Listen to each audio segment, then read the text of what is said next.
আছে।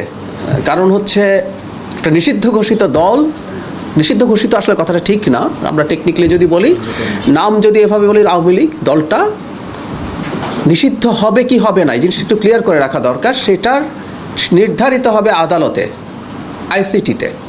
তারা মানবতা বিরোধী অপরাধে যুক্ত ছিল কি ছিল না সেই বিচারের পর নির্ধারিত হবে। যেটা হয়েছে ওই পর্যন্ত যেহেতু তারা বিচারাধীন থাকবে, সেই পর্যন্ত তাদের কর্মকাণ্ড নিষিদ্ধ থাকবে সন্ত্রাস দমন আইন 2009-এর অধীনে। সো তারা কর্মসূচি নিষিদ্ধ।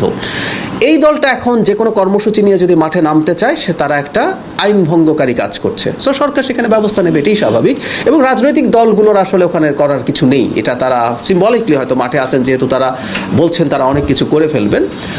আর সেনাবাহিনীর দেয়া নিয়ে আমি যেটা বলবো, এর মানে এই না যে অনেক কিছু তারা করে ফেলতে পারে। আমি ব্যক্তিগতভাবে মনে করি না আওয়ামী লীগের সেই রকম নৈতিক সাহসও আছে। মানে আপনার তো একটা নৈতিক সাহস লাগে।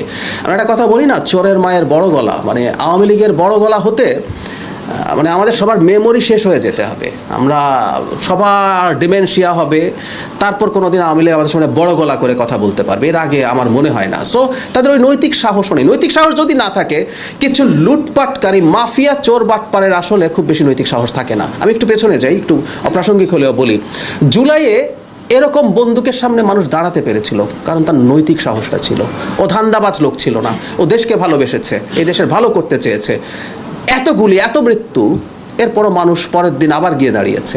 তো তাদের দিয়ে আসলে তেমন কিছু হওয়ার কোনো কারণ নাই। তারপরও সরকারের থেকে যেটা করা উচিত, যে কয়টা জেলায় তার মনে হয়েছে যে ঝুঁকি কিছুটা হলেও বেশি, কারণ কিছু ছোটোখাটো নাশকতার সক্ষমতা হয়তো আছে, আর তাদের প্রচুর টাকা আছে, সেটা খরচ করে হঠাৎ করে কোনো নাশকতা করে কিনা, সেই জন্য যে জায়গায় ঝুঁকি বেশি মনে হয়েছে সেখানে সেনাবাহিনী রাখা হয়েছে জনগণের নিরাপত্তার স্বার্থে। এর মানে এই না